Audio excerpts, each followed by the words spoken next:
淋巴瘤之家受邀参加在法国巴黎举办的国际华氏巨球蛋白血症基金会年会以及欧洲 WM 患者教育论坛。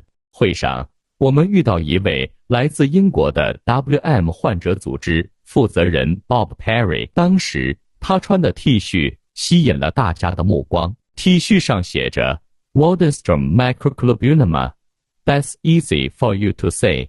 第二天一早，我们对他进行了专访。作为罕见肿瘤 WM 患者，你如何总结自己从确诊到现在这10年的历程？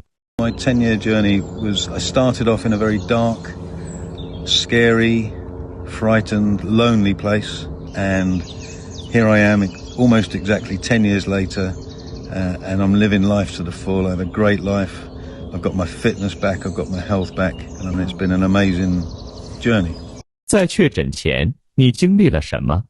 So up until that point, I've been an active man. I was a soldier, and then a police officer, and then I worked in the Middle East. All of a sudden, I found myself in a position with a neurological condition that we didn't know was stiff person syndrome. It took 4 years to kind of discover that. It was horrible. I couldn't lift my arms to wash my hair. I couldn't take my jacket off, or I had to get my wife to dress me. I had all sorts of very severe tremors and spasms, and it was horrible. And my mental health just went down. It was an awful period for me.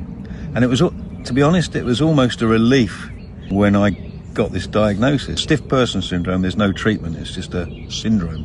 你建议新确诊的患者首先做什么？ That is a very difficult question because Waldenstrom's macroglobulinemia is a very, very peculiar illness. It affects every single person differently. It's not like a regular cancer. So it's not like for women breast cancer or for men testicular cancer. It's very individual. Advice to a newly diagnosed person, quite simply, is try to believe that you're not alone. Go and find out as much information as you can, but only get it from reliable sources. Don't go to Dr. Google, because there is some rubbish on Dr. Google about this condition. One of the best pieces of advice I can give a newly diagnosed is, as soon as you can, find out what support is there for you. As soon as you meet another patient and you start talking to that patient, already you've halved your problems because you're sharing this problem, you're talking about it. You really start to believe that you're not alone, that all these guys are going through your journey as well. Trust your doctors, trust your consultants. Always remember, don't live this disease alone. And there is loads of support wherever you are in the world. There will be support. 看到你这么热爱骑行，可以谈谈你都做了哪些有趣的挑战吗？ For the last 2 years, I've done a cycling challenge, London to Paris, raise money for WM charities. The first year it was just London to Paris, and we came home on the train. Last year it was London to Paris.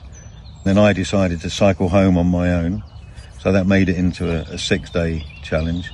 So I thought I've got to try and think of something a bit more challenging, especially as I am now 70. And I love cycling. I love the Tour de France. Somebody talked to me about Mont Ventoux, and I thought, yeah, I've got to have a go. There's this challenge where you can do it 3 times in a day, and it's to raise money more locally. It's to raise money for my doctor in the local hospital. 被确诊 WM 后，除了作为患者，你还做了什么事？ So my role 3 or 4 years ago, during the pandemic, the COVID pandemic, because we are clinically vulnerable, so we were really locked down, and we devised a system of, and I set up 19 groups around the United Kingdom, tried to find 19 different leaders.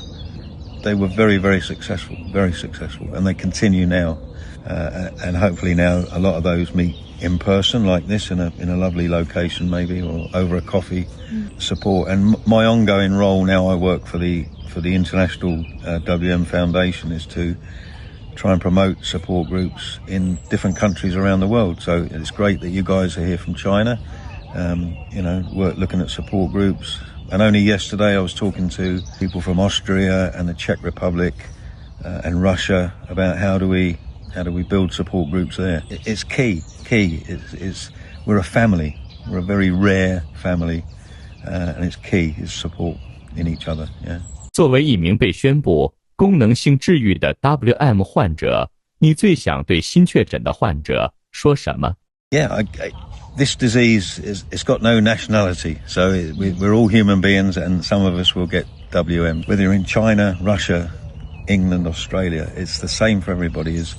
Is you're not alone. I've lived with the condition for 10 years. It's when I meet a new patient, I've got so much experience.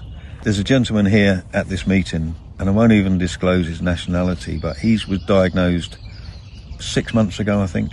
And I was talking to him yesterday. He's scared. He's a scared man. And I thought, yeah, I know where you're at. And over the next sort of 20 minutes, I tried to just say, listen, it's going to be fine. You're going to be, yeah, but I've got to have chemotherapy. Yeah, it's tough, but you're going to be fine. You're going to live a long life. You're going to see your daughter get married. You're going to see your grandchildren. You're going to see your son graduate from university. You're going to see all these things. It's the one word I would say is get support or give support.